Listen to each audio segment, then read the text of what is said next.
Hello friends, welcome to my channel speeding Shiksha. Friends, आज की इस वीडियो में हम प्रैक्टिस सेट नंबर 3 को सॉल्व करेंगे। तो फ्रेंड्स आइए शुरू करते हैं।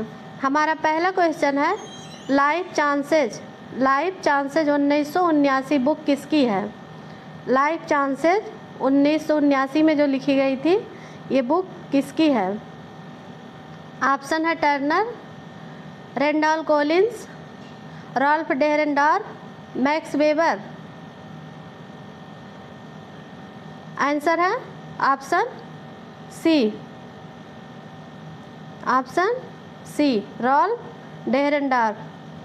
लाइफ चांसेज बुक तो रॉल्फ डेरेनडॉर्फ जी की है, लेकिन लाइफ चांसेज एवं लाइफ स्टाइल का कॉन्सेप्ट जो है वो मैक्स वेबर जी ने दिया है।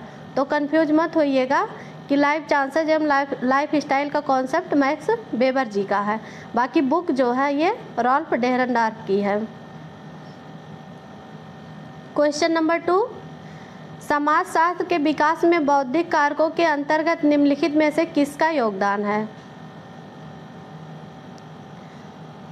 समाजशास्त्र के विकास में बौद्धिक कारक, दो कारक बताए हैं ना कि समाजशास्त्र के उद्भव में दो कारक जिम्मेदार हैं। पहला है सामाजिक कारक और दूसरा है बौद्धिक कारक। तो बौद्धिक कारक के अंतर्गत जो हमने बताए थे उसमें से कौन इसमें से आता है, किसका योगदान है। ऑप्शन देखकर बताइए। ऑप्शन है राजनीतिक विकास, राजनीतिकरण, राजनीतिक दर्शन, राजनीति विज्ञान। आंसर है राजनीतिक दर्शन। क्या है? राजनीतिक दर्शन। बौद्धिक कारक के अंतर्गत कौन कौन से हमने बताए थे। तो पहला था रेनेसां आंदोलन, राजनीति दर्शन, इतिहास का दर्शन, सामाजिक सर्वेक्षण। ये हमने बौद्धिक कारक के अंतर्गत बताए थे। जो टी बी बाटोमोर महोदय जी थे, इन्होंने अपनी पुस्तक एक guide to problem and literature में समाजशास्त्र के उद्भव के दो कारक की चर्चा की थी। कितने कारक? दो कारक। पहला सामाजिक कारक और दूसरा बौद्धिक कारक। तो सामाजिक कारक के अंतर्गत टी बी बाटोमोर जी ने बताया था कि इंग्लैंड की औद्योगिक क्रांति और फ्रांस की राज क्रांति बताया था। लेकिन बौद्धिक कारक के अंतर्गत इन्होंने 5 कारक बताए थे, जिनमें से रेनेसां आंदोलन, राजनीतिक दर्शन, इतिहास का दर्शन, सामाजिक सर्वेक्षण एवं सामाजिक डार्विनवाद था। तो वही है ये राजनीतिक दर्शन, वही है बौद्धिक कारक के अंतर्गत राजनीतिक दर्शन का योगदान है। क्वेश्चन नंबर 3, किस दार्शनिक का कहना है कि किसी देश की जनता को अपना शासक चुनने का अधिकार है। किसने यह स्टेटमेंट दिया है?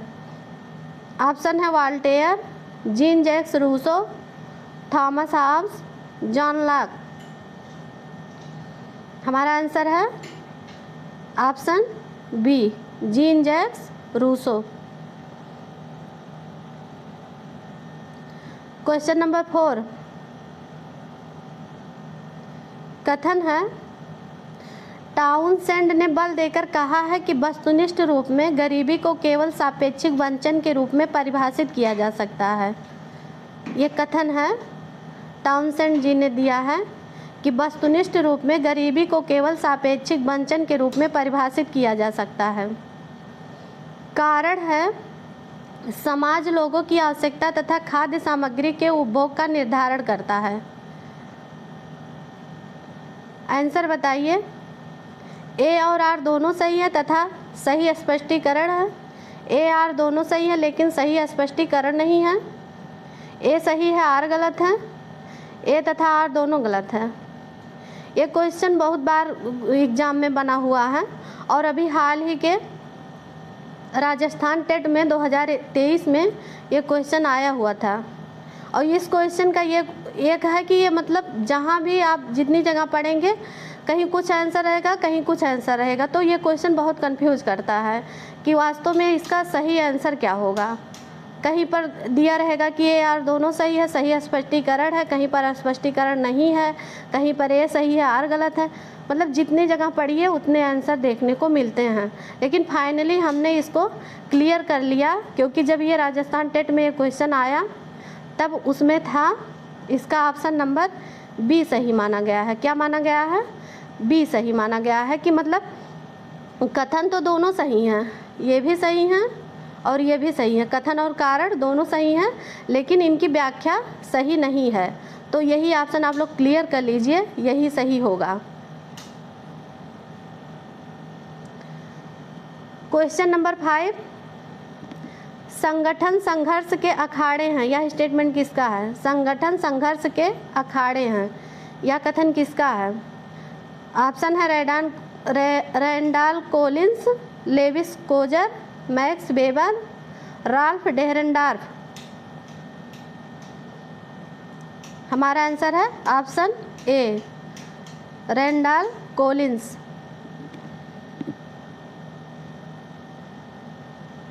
क्वेश्चन नंबर 6, निम्नलिखित में से पैरेटो की तार्किक कार्यवाही पर लागू होता है?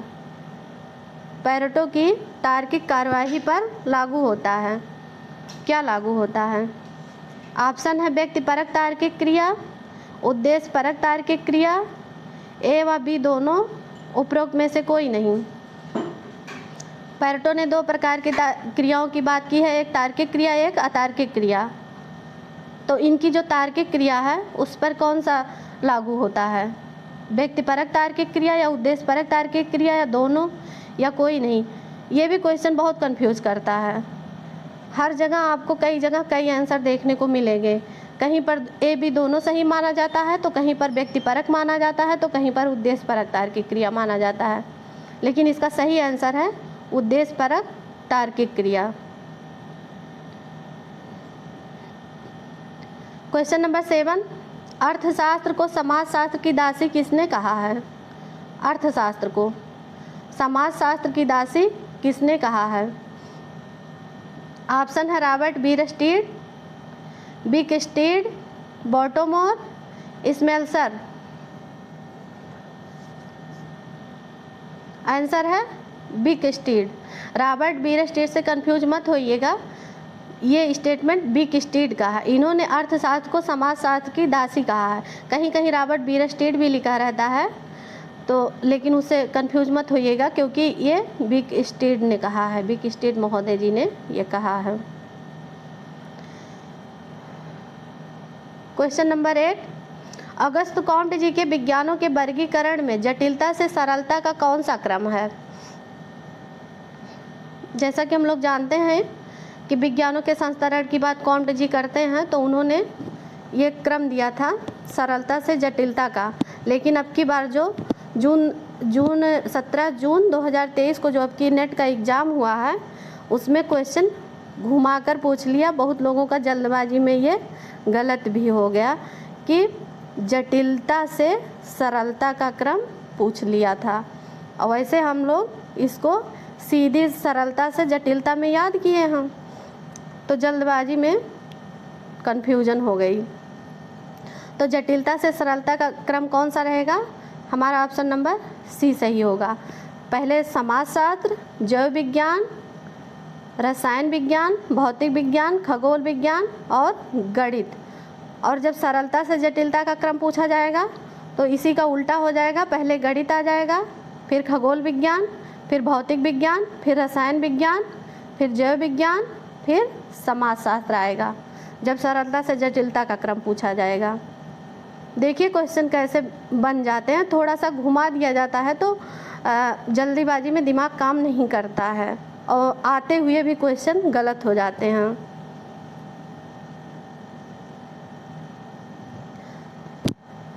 Question number 9, politics and social structure 1969 book किसकी है? Politics and social structure 1969 book किसकी है? ऑप्शन है Sorokin, Parsons, Bierstedt, Bottomore. Answer है option B, Parsons. Question number 10, communication and the evolution of society 1979 में लिखी गई communication and the evolution of society 1979 में लिखी गई ये बुक किसकी है?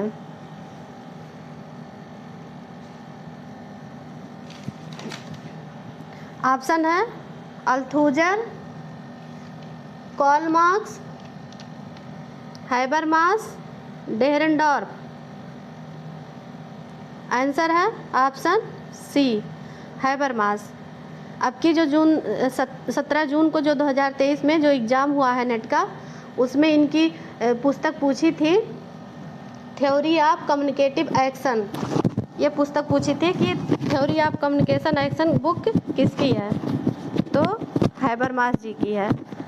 और ये भी book communication and the evolution of society, ये भी बुक हैबरमास जी की है। क्वेश्चन नंबर 11, समाजशास्त्र का उद्देश्य वैध नियमों एवं निरपेक्ष ज्ञान के भंडार की खोज करना। समाजशास्त्र का उद्देश्य वैध नियमों एवं निरपेक्ष ज्ञान के भंडार की खोज करना, ताकि सामाजिक व मानवीय वास्तविकता का नियंत्रण एवं निर्देशन संभव हो सके। ये स्टेटमेंट किसका है?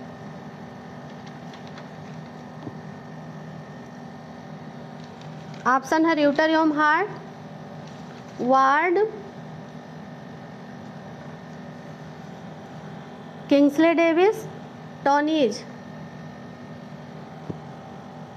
हमारा आंसर है र्यूटर एवं हार्ट।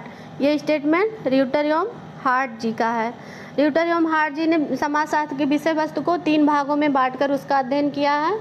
पहला है सामाजिक विरासत, दूसरा व्यक्तित्व व्यवस्था, तीसरा सामाजिक प्रक्रिया। क्वेश्चन बना है, कई बार बना है, तो उसमें ये 3 दिया रहेगा कि सामाजिक विरासत, व्यक्तित्व व्यवस्था, सामाजिक प्रक्रिया। चौथा ऑप्शन दिया रहेगा कि सामाजिक संस्था। तो वहाँ पर कन्फ्यूजन हो सकता है कि कौन सा वर्गीकरण इनका नहीं है, तो उसमें सामाजिक संस्था इनका नहीं है। बाकी इनका सामाजिक विरासत, व्यक्तित्व व्यवस्था एवं सामाजिक प्रक्रिया, ये 3 वर्गीकरण इनका है, र्यूटर एवं हार्ट महोदय जी का। क्वेश्चन नंबर 12, केरन्स ने समाजशास्त्र की विषय वस्तु को कितने भागों में बांटा है? केरन्स महोदय जी हैं, इन्होंने समाजशास्त्र की विषय वस्तु को कितने भागों में बांटकर उसका अध्ययन किया है? ऑप्शन है 4, 6, 7 या 5। आंसर है 6 भागों में। कितने भागों में बांटकर अध्ययन किया है? 6 भागों में। कौन कौन से हैं 6 भाग? पहला है मानवीय क्रियाएं, दूसरा सामाजिक संगठन, तीसरा सामाजिक संस्थाएं, चौथा सामाजिक नियंत्रण, पांचवा सामाजिक परिवर्तन, छठा है सामाजिक संहिताएं। ये 6 वर्गीकरण केरन्स महोदय जी ने किया है समाजशास्त्र की विषय वस्तु के अंतर्गत। क्वेश्चन नंबर 13, किसने समन्वयात्मक संप्रदाय को विश्वकोशीय संप्रदाय, इनसाइक्लोपीडिक स्कूल कहा? किसने समन्वयात्मक संप्रदाय को विश्वकोशीय संप्रदाय या इनसाइक्लोपीडिक स्कूल कहा? ऑप्शन है बॉटोमोर, टाइनबी, सी right mills, Sorokin.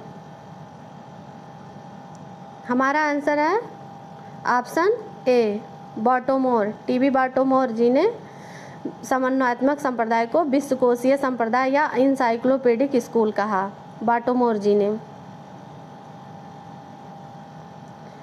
Question number 14, समाजशास्त्रीय विकास के चतुर्थ चरण के विचारकों में से कौन से नहीं हैं?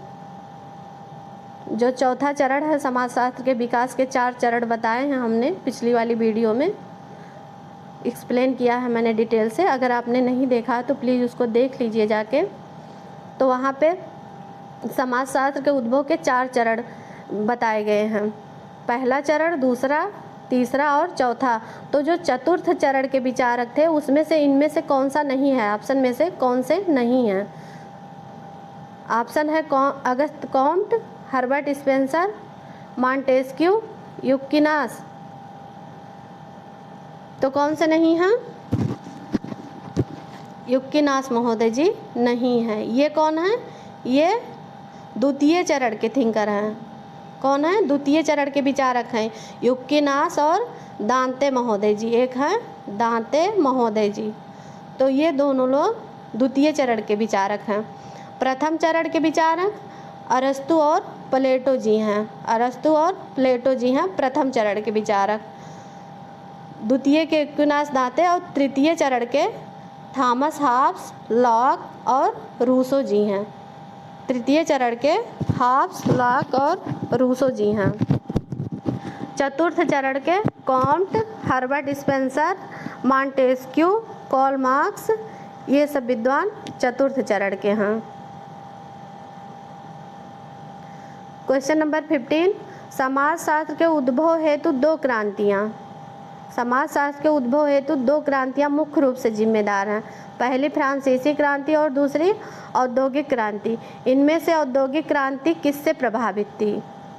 दो क्रांति जिम्मेदार हैं, जैसा हम लोग पढ़ चुके हैं, फ्रांसीसी क्रांति और औद्योगिक क्रांति। तो औद्योगिक क्रांति इनमें ऑप्शन में से किससे प्रभावित थी? ऑप्शन देखकर आंसर गेस करिए। ऑप्शन है समानता तथा स्वतंत्रता, कपास तथा खनन, उद्योग तथा व्यापार या वैज्ञानिक क्रांति। कौन सा है? हमारा आंसर है कपास तथा खनन। इससे प्रभावित थी औद्योगिक क्रांति। समानता तथा स्वतंत्रता ये फ्रांसीसी क्रांति से प्रभावित थी। किससे? फ्रांसीसी क्रांति से। उद्योग तथा व्यापार और ये वैज्ञानिक क्रांति और वाणिज्यिक क्रांति, ये दो क्रांतियाँ हुई थी। ये फ्रांसीसी क्रांति और औद्योगिक क्रांति के पूर्व दो क्रांति हुई थी, एक वैज्ञानिक क्रांति और एक वाणिज्यिक क्रांति हुई थी। क्वेश्चन नंबर 16, समस्त प्रत्यक्षवादियों में कॉम्ट सबसे कम प्रत्यक्षवादी थे। यह कथन किसका है? यह टिप्पणी की है कॉम्ट जी पे। समस्त प्रत्यक्षवादियों में कॉम्ट जी सबसे कम प्रत्यक्षवादी थे, यह कथन किसका है? तो ऑप्शन है John Stuart Mill, Bogardus, Sorokin, Herbert Spencer. हमारा आंसर है जॉन स्टुअर्ट मिल। इन्होंने टिप्पणी की थी कि समस्त प्रत्यक्षवादियों में कॉम्ट सबसे कम प्रत्यक्षवादी थे। और एक बुक थी इनकी, कॉम्ट जी की, पॉजिटिव पॉलिटी, तो उसी की आलोचना में इन्होंने कहा था, उसी पुस्तक की आलोचना में इन्होंने कहा था कि सबसे कम प्रत्यक्षवादी थे। ये जॉन स्टुअर्ट मिल वही मिल जी हैं जिन्होंने समाजशास्त्र शब्द के स्थान पर समाजशास्त्र विषय को इथोलॉजी नाम रखने का सुझाव दिया था, जिसे वैज्ञानिकों द्वारा अस्वीकार कर दिया गया था। इथोलॉजी यानी नीति शास्त्र को इन्होंने रखने का सुझाव दिया था, समाजशास्त्र विषय का नाम। तो और इन्होंने एक स्टेटमेंट दिया था, समाजशास्त्र अवैध संतान है, दो भाषाओं की अवैध संतान है। ये स्टेटमेंट जॉन स्टुअर्ट मिल जी का है।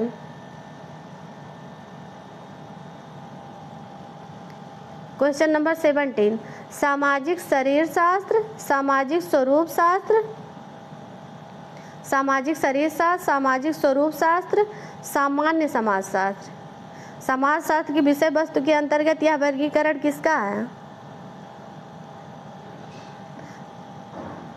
समाजशास्त्र की विषय वस्तु के अंतर्गत वर्गीकरण किसका है? तीन वर्गीकरण है, सामाजिक स्वरूप शास्त्र, सामाजिक शरीर शास्त्र तथा सामान्य समाजशास्त्र। ऑप्शन है Ginsberg, George Simmel, Emile Durkheim, Kingsley Davis. तो ये वर्गीकरण इमाइल दुर्खीम जी का है। इन्हीं से मिलते जुलता जिन्सबर्ग जी का वर्गीकरण है। उन्होंने सामाजिक आकार की, सामाजिक व्याधि की, सामाजिक नियंत्रण तथा सामाजिक प्रक्रिया, इन चार भागों में बांटकर समाजशास्त्र की विषय वस्तु का अध्ययन किया है जिन्सबर्ग महोदय जी ने। सामाजिक आकार शास्त्र, सामाजिक आकार की, सामाजिक व्याधि की, नियंत्रण प्रक्रिया, ऐसे मैंने याद किया है, तो आप लोग भी ऐसे याद कर लीजिए शॉर्ट में। क्वेश्चन नंबर 18, आधुनिक संगठनात्मक व्यवस्था के अंतर्गत शक्ति, वैचारिकी और विमर्श का समर्थन कौन करता है? आधुनिक संगठनात्मक व्यवस्था के अंतर्गत शक्ति, वैचारिकी और विमर्श का समर्थन कौन करता है? ये क्वेश्चन आया अभी 17 जून को नेट के एग्जाम में। तो कौन से थिंकर हैं? Michel Foucault, Jacques Derrida, Smith, Dahrendorf. हमारा आंसर है Michel Foucault. Question number 19, Karl Marx ने समाजों का वर्गीकरण कितने भागों में किया? कार्ल मार्क्स जी ने समाजों का वर्गीकरण कितने भागों में किया? ऑप्शन है 5, 6, 4 या 7? आंसर है 5 भागों में। कितने भागों में? 5 भागों में। 5 भाग कौन कौन से हैं? आदिम समाज, एशियाई समाज, सामंतवादी समाज, पूंजीवादी समाज और समाजवादी समाज। ये 5 भाग हैं। आदिम समाज, एशियाई समाज, सामंतवादी समाज, पूंजीवादी समाज और समाजवादी समाज। Question number 20, email Durkheim 1978 book किसकी है? इमाइल दुर्खिम जी के नाम से एक बुक लिखी गई है। इमाइल दुर्खिम 1978 ये बुक का नाम है, इमाइल दुर्खिम। तो ये किसने लिखा है? इसके राइटर कौन हैं? Anthony Giddens, Catlin, Max Weber या बोगार्ट्स? कौन है? तो एंथनी गिडिंग्स जी हैं। कौन है? एंथनी गिडिंग्स जी हैं। गिडिंग्स जी ने एक पुस्तक लिखी है the new rules of sociological method. वैसे दुर्खिम जी की पुस्तक है रूल्स ऑफ सोशियोलॉजिकल मेथड, लेकिन एंथनी गिडिंग्स जी ने new rules sociological of method लिखा है। तो कंफ्यूज मत होइएगा क्योंकि दोनों की पुस्तक मिलती जुलती है। तो जब न्यू रहेगा तो वहाँ पर एंथनी गिडिंग्स रहेंगे।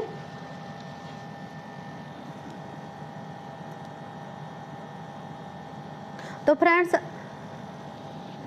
इसी के साथ हम आज का ये प्रैक्टिस सेट समाप्त करते हैं। यदि आपको हमारा क्वेश्चन अच्छा लगा तो नीचे कमेंट सेक्शन में ज़रूर बताइएगा कि क्वेश्चन का लेवल कैसा रहा, क्या ज़्यादा हाई लेवल है या और आसान क्वेश्चन हमें लाने चाहिए या थोड़ा और कठिन। तो प्लीज़ कमेंट सेक्शन में ज़रूर बताइएगा। तो फ्रेंड्स, यदि हमारा वीडियो आप लोगों को पसंद आया होगा तो वीडियो को लाइक करिए। यदि आप हमारे चैनल पर नए हैं तो हमारे चैनल को सब्सक्राइब करिए, शेयर करिए। Thank you for watching my video.